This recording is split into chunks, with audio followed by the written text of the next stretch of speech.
Cool beans, cool beans. Welcome, welcome, welcome, ladies and gentlemen. Welcome to the beginning of the week, technical and fundamental analysis. I'm your main man, Hop, aka Mr. Levels, aka Pips, aka and Sup there. You know, before I jump into the technicals, let me give a quick disclaimer. As always, this is not financial advice. Anything that I share throughout this analysis is for educational purposes only. I repeat, this is in no way financial advice. Any and everything that we share throughout our analysis is for educational purposes only. Cool beans? Cool beans. Well, it's going to be a short technical analysis. I really want to pass it over to Carmen, our trusted unicorn, so she can give us the fundamental sauce as she always does, and she can basically, give us a sense of direction or mind frame that we should be in during these uncertain, fearful times that we're undoubtedly experiencing in the market right now. Cool beans? Cool beans. So let's jump right into it. Looking at the dollar index, I told you guys, let me go to the daily chart, get off the weekly.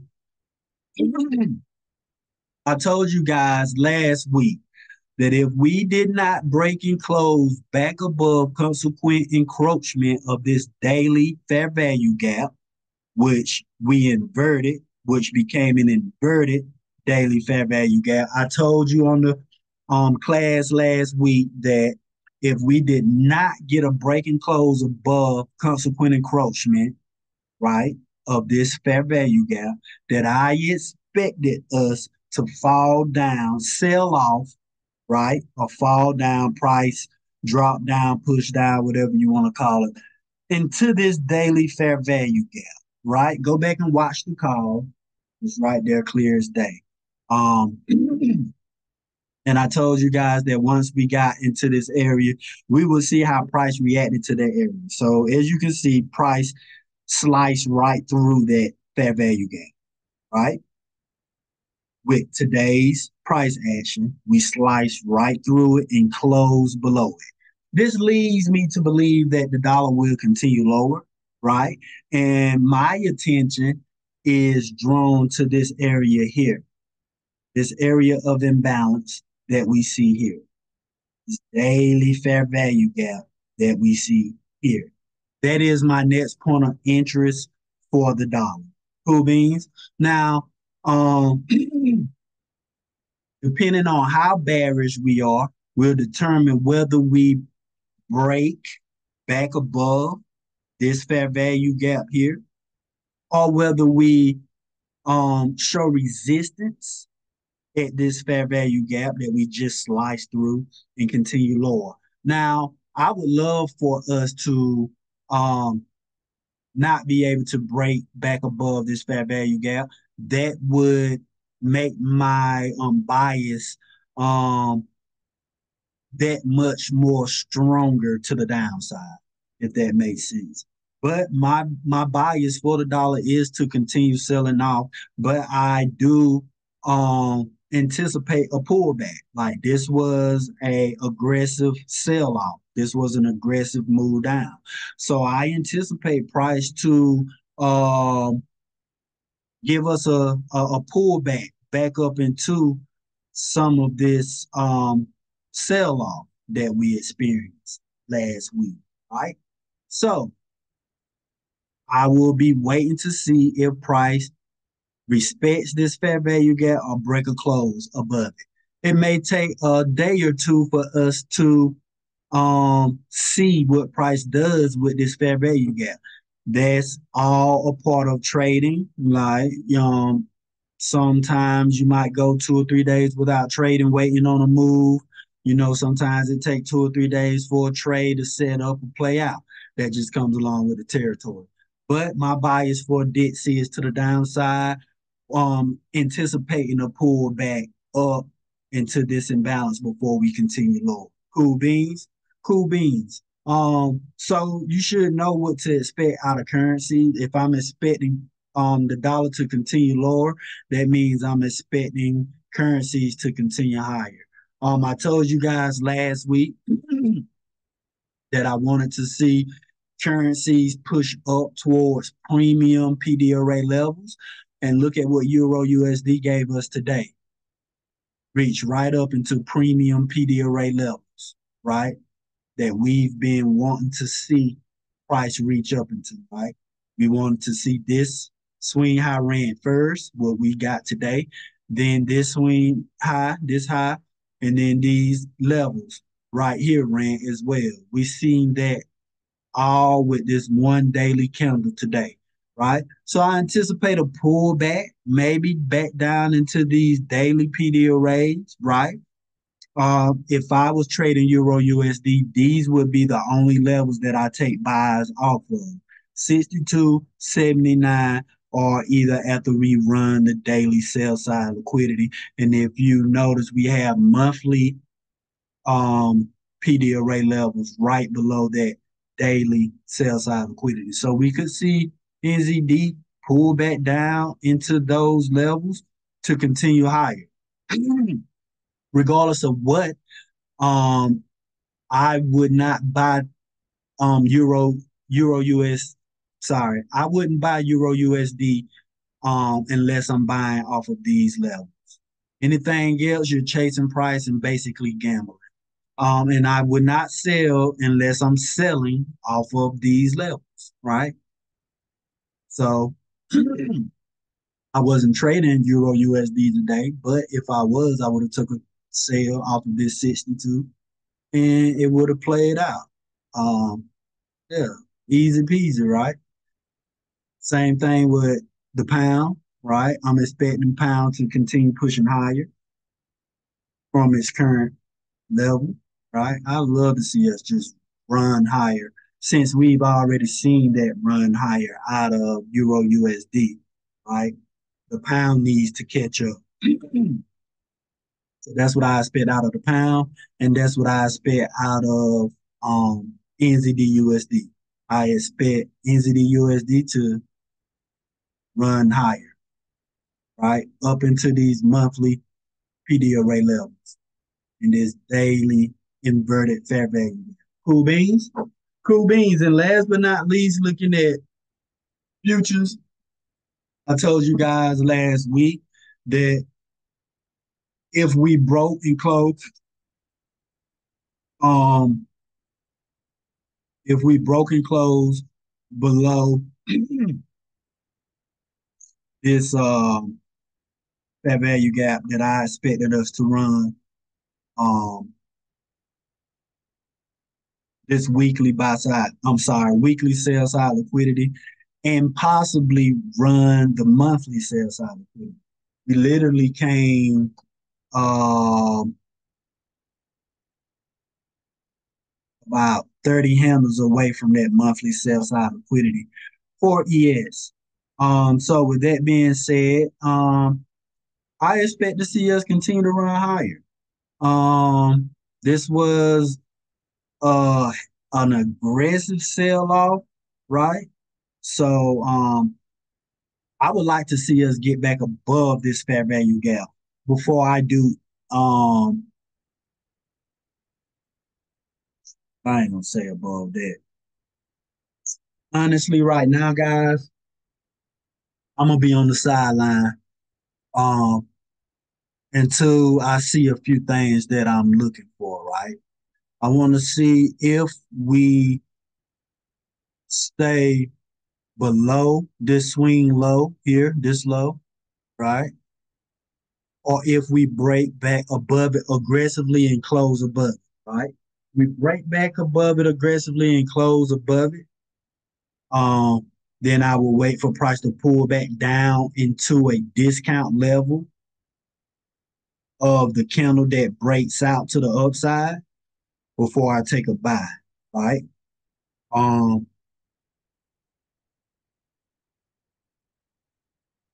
I honestly think ES has some more selling off to do. I think it wants to run this monthly sell side liquidity, but we'll see, right? But right now I'm just on the sideline, right? Because we was anticipating this sell off. As you know, me and Corman talked earlier talked to you guys earlier in the year about historical data and election years, right? Presidential election years, and how historical data showed us that in past election years that the markets um, typically gave us a minimum of a 13% correction, right? Well, ES has given us 10.5%, right? Correction. And NQ has given us a 17% correction, right? So we're in that range of historical data, right? From what historical data showed us, right? So now we have to wait and see, does price rebound from its current levels, or do we continue to find resistance at the upside and continue lower? So that's basically what I'm waiting on, or the confirmations that I'm looking for. This was a hell of a ride down, beautiful ride down. Um, if you're wondering, like, where did this, what initiated this ride down, I want you to go back to where it started, right? For NASDAQ, it was the week of July the 11th, right? And I want you to think about what happened the weekend of July the 11th and the following week after July the 11th. President, there was an assassination attempt July the 13th, right around this area, right? And then the following week, we heard that Biden was not going to run for reelection, right? All of that, all of those breaking news events were catalysts to get us to where we're at today. So, my opinion, that was the trick play, the smoke and mirrors, right, to push markets down. And now we have to see, is markets, are they going to keep pushing markets down, or will markets find support at these levels and continue up to make new all-time highs, right? So that's where my mindset is at when it comes to um, indices and futures um, and currencies going forward. So I'm gonna let Carmen get into her thing so she can speak more towards the fundamental side of the economy right now, and that will conclude the beginning of the week technical analysis. So without further ado, I pass it over to Carmen so she can give us the fundamental side. It's all yours, Carmen.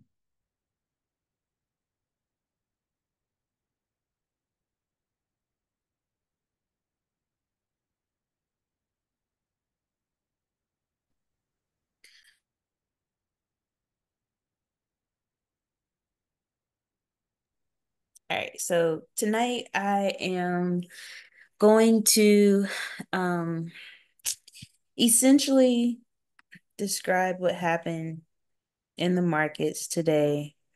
I see a lot of people panicking, and um for some of y'all this might be funny, for some of y'all it might not be, and if it's not funny to you then you need to do better. Um, you need to stop treating your investment accounts, whether it's a 401k, whether it's your TD Ameritrade, Fidelity, or whatever, like your relationships.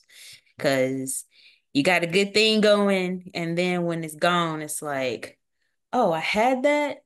Dang, I should have did better. Yes, you should have. Because y'all out here playing games with the stock market, and y'all are also out here panicking and freaking out for no reason. The markets go up, the markets go down, and y'all freaking out and wanting to cash out your whole account because the market decided to have a 3% drop today. Okay, cool. So what? If you had money just sitting there waiting instead of spending it and taking trips and doing all this other stuff, you'd have money on the side to, guess what? Buy the dip. We always talk about buy the dip, We always talk about when the market's not having a good day, what do? You go and put some in. You don't have to put all your money in. If you got $1,000 sitting on the side, a little, you don't have to put the whole thing in there. Most investment platforms now have it set up so that you can go in, you can put a fixed amount into a certain amount of stocks. It'll divide it up for you. You don't have to worry about it. But no, everybody wants to do it all big, all at one time. That's not how this market works. That is not how it's going to continue to work. And y'all can go ahead and keep playing with the market if you want to. And you can get in at the wrong time because the Kamala crash has been initiated. That's not my phrase. I read it in an article when I was trying to catch a brief summary of what happened before I could do like my in-depth stuff. And someone had mentioned the Kamala crash, and I thought it was funny. But there are actually several things that initiated this crash, if you want to call it a crash.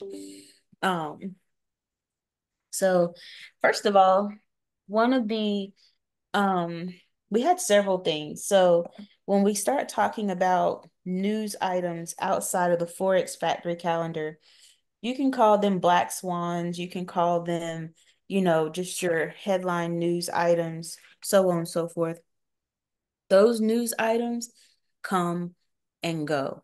They're things that you need to anticipate. And a lot of times, most of the time, you won't know that they're coming. It's just going to be something that happens. And then you're going to be like, oh my gosh, it catches you off guard. And these things shouldn't be something that catches you off guard. Um, these are just things that you, in my mind, should be prepared for.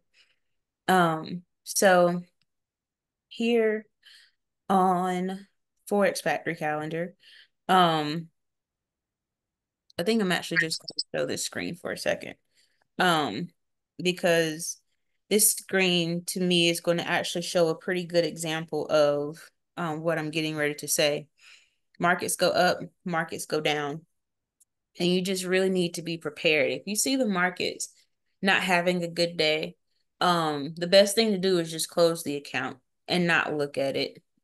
Because you'll freak out and you'll panic because you'll want a quick answer as to what should I do with my money? Where should I go? Should I move it? Should I do this? Should I do that? No, like just leave it alone. Don't do anything because more than likely you're going to make the wrong decision. And when you do that, you're going to be kicking yourself later. So I had to actually pull it up because what we were looking at just then were futures. But this is how that market actually closed. Like the Dow actually closed down 1,000 points. So if you were just looking at today, and this goes to a mindset thing really quick.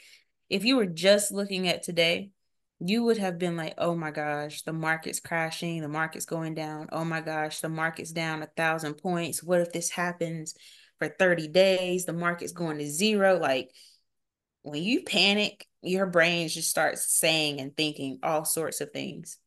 First of all, there are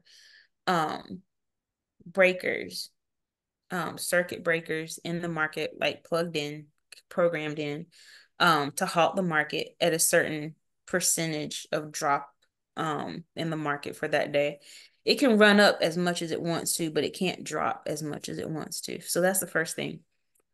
Second thing is, even though you look at this and you're like, man, the Dow is down 1,000 points, it's still up for the year, like almost 3%. And when you look at the S&P 500, you're like, oh my gosh, down 3%, but it's almost up 10 for the year. So you have to put things into perspective. You have to think about it from the perspective of if I had put money into the market at the beginning of the year, or even if I had been investing my money last year, I'm still up 10% on S&P, almost 3% on the Dow. So, now back to the factors that like led up to this. So We had an assassination attempt. We had Joe Biden dropping out of the race. We had Kamala Harris introducing herself into the race and kind of being the de facto Democratic candidate. But we also had some other economic factors that really started to play a part in all of this. So there was a week in the last couple of weeks since that assassination attempt where I came on and I told you guys we were going to have a week with a lot of news. Well, in that news week, a news item came out. So consumer spending has slowed and then hiring has slowed. Those are two things you don't want to see side by side. And then you're also going into an election. You're going into an election where you have a you have a Democrat administration trying to keep the White House. You have a Republican trying to gain the White House. And when you start to look at polls, when you start to look at how the consumers are shifting sentiment, you have to also add that sentiment to your market analysis. That sentiment helps drive the market because Trump is very pro corporation. He's very pro stock market. He's very pro let's grow the economy. Democrats tend to be let's do whatever we can to try to help the quote unquote little people. But in the midst of helping the little people, you put rules and regulations and restrictions on corporations that don't allow them to function and operate the way that they would under normal circumstances. And it's a big hindrance. Also, you have a Fed that needs to cut rates, haven't cut rates, haven't really talked in serious detail about cutting rates. Some of that stagnation, stagflation, as some people would call it, because we still have a high level of inflation. Um, some of that could be alleviated by having the Fed cut rates because it would help corporations to be able to get loans, get money. It would make things cheaper for consumers. It would also help drive the market, not just the stock market, but the real estate market, the financial markets, because people would actually go out, take out loans, because if I can take out a loan for a 4% interest rate, I would much rather do that than take out a loan for a 5% interest rate. That 1% interest rate over time adds up and becomes a lot of money. So there's a lot of pros and cons to how the market sees this. So election sentiment is very important. It doesn't mean that you have to follow the polls every day to see who's ahead, see who's behind, see who's ahead, because the media does a really good job of telling you who's ahead and who's behind. Now, that is the sentiment you want to hear. I know I talk a lot about not following the media, not really listening to a lot of news from the standpoint of taking everything in that they say. But this is one of those times where you actually want to listen to what they say, because a lot of people in the United States base their election decision off of the media. 1 second, I'm sorry. So when you choose your media outlet, I'm not saying you have to choose Fox or MSNBC or CNN.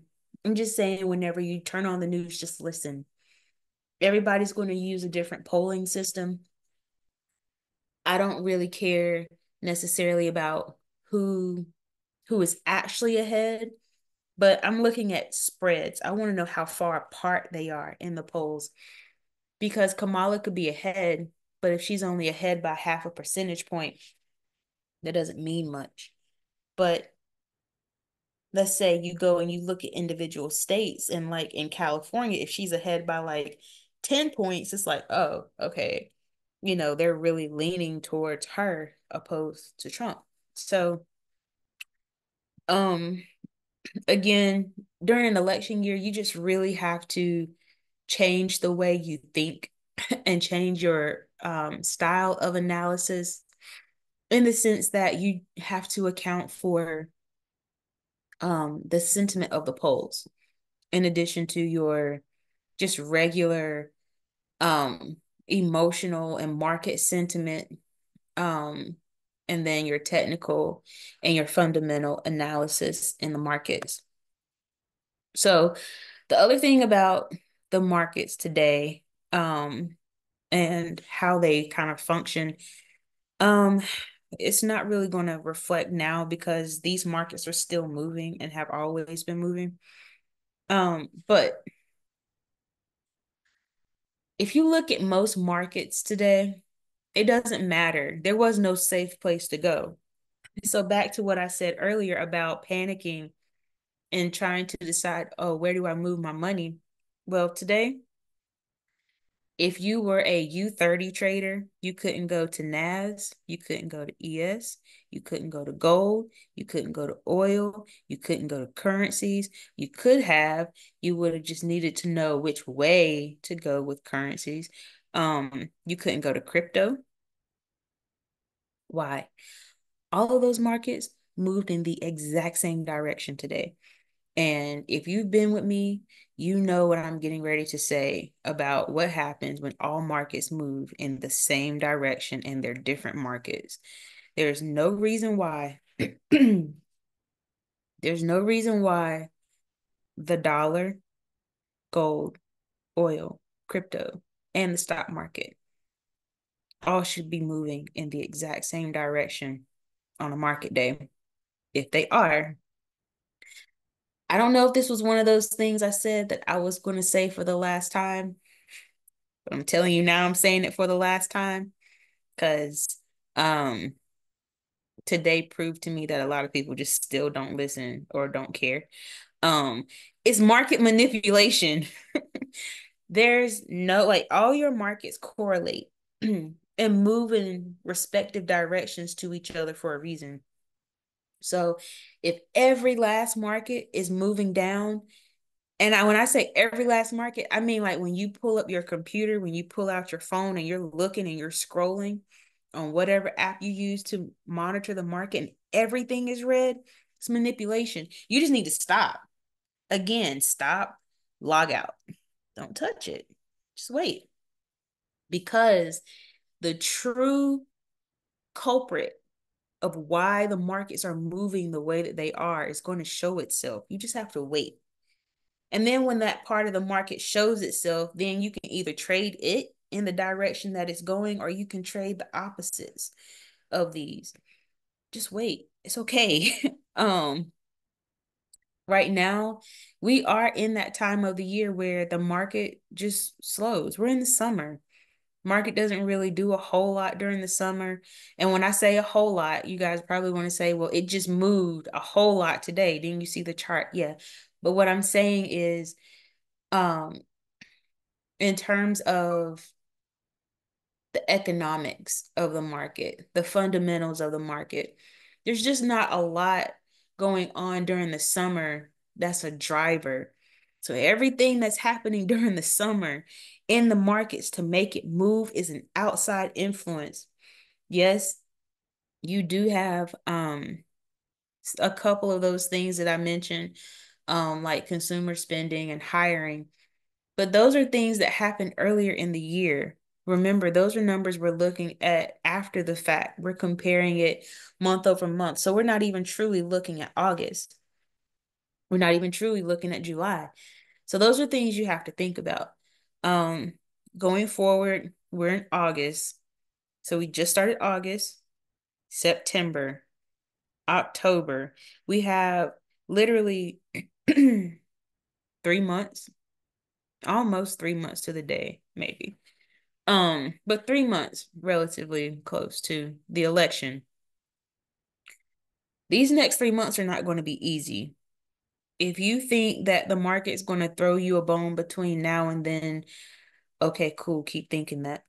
Um, you just really have to position yourself in a place where whatever you're investing, Really and truly, when people say this, they mean it. If you put it in your account to be an investment, you have to put it in your account and be willing to lose it. That doesn't mean lose it forever. That could mean lose it for 1 quarter or two or three or a year or 2.5 until the markets rebound. And along the way, if you're confident in what you've put your money into, you're confident in the industry, you're confident in whatever sector, the companies, whatever you invested your money in. If you're confident in it, wait it out. That's why you only invest in companies that are strong, companies that um there's so much reliance on that it makes it hard for them to go away. And if they were to go away, it would be a hard thing to replace. There are lots of companies out there that are strong. There are lots of companies out there that are worth their weight in gold, platinum, or whatever else you wanted to weigh them in. Only pick strong companies. Only pick strong cryptocurrencies. Again, I told you guys last year, going into this year, and then also at the beginning of the year, this was going to be a weed out year for a lot of cryptos because you're going to find that it's going to be hard, really, really hard for a lot of these smaller cryptos to sustain themselves. Why? Because they are businesses. Whether you want to believe it or not, they are businesses, just like small businesses function in the economy. You have to think about them the exact same way. Your larger companies, your larger cryptos, companies that have involved themselves and bought and invested in larger cryptos, you have more liquidity there. You have more to work with. So you have more of an advantage dealing with Bitcoin as opposed to like ABC coin or whatever. Um, you just have more of an advantage there. And it's more of a household name, more people know it, it rings in everybody's ear. So the same way you would look at a business, the same way you look at stocks, is the same way you should look at crypto. These markets are one and the same, really. They're not really that far apart. It has a price, it moves up and down a certain percentage, it has a certain number of coins in the market, aka in stock language, it has a certain number of shares out in the market, a certain number outstanding. Almost the same analysis you could do on a stock, you can do on crypto. They're not that far apart. Treat them the same because that day is going to come where it's not going to be that easy for these cryptos to thrive and function. And it's either going to come in one or two ways. It's either going to come because Kamala wins. And I'm not saying anything negative per se about her right now. I'm just saying it's just the logistics of how Democratic uh, administrations have that kind of effect on the market, I should say.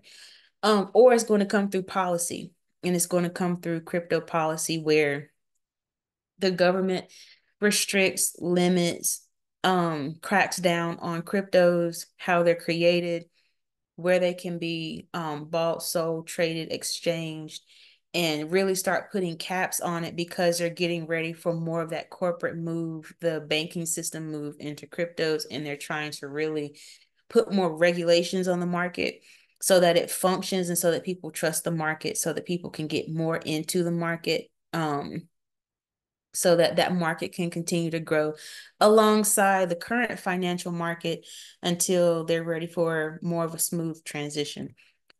So, um, let's see, do I have anything else? There's some Middle East fears and tensions. That was kind of another reason for oil sliding the way that it did. But all in all the markets kind of sold off because everybody was scared. um Markets sell off across the board like that because everybody's trying to find a way to take liquidity. When you buy stocks, gold, oil, that sort of thing, your money isn't liquid. Like, they're an asset. You have to find a buyer for it, and you have to come down sometimes to the buyer's price. Sometimes they'll come up to you, but essentially you just have to find somebody on the other side that's willing to take what you have. And I feel like with all of these assets today, everybody was just trying to like get rid of stuff that people were just like, look, I need money. I need money quick. And that could just be, I need money quick just to have on the side, just in case something goes wrong with the market. And I think that's it. Double check. Cool beans. Yeah, Cool that was beans. it. Cool beans. People take money out. They they um they trying to buy that dip, huh? Well, I mean, if you're selling the same asset you're going to use to turn around and put right back in the market. I mean, if you sold high enough, yeah, it's a little smart, but it's just a lot easier to keep what assets you had because you probably bought it at a lower price than the market dipped down to. Right. So, Yeah. if you're trying to sell, Nvidia at, I don't know, $100 and your entry price was somewhere in the 50s or 60s, I mean, yeah, that's cool, but Why not just hold and add more dry powder? exactly, because you can just add more assets along the way. And there are a lot of places where you can, like I said, dollar cost average into stocks. So it's not like you Absolutely. actually go buy a whole share anymore. Absolutely. Absolutely. Well, as always, we appreciate the sauce that you give us. We appreciate you greatly. Keep it coming throughout the rest of the year. Please keep us updated as you have. The team, the crew, the group, we already know what to expect and what to look forward to. But for the other people on the outside looking in, we like to keep them informed as well. So, I appreciate you guys coming in, tuning in, getting this knowledge, and empowering yourselves tonight. Let your family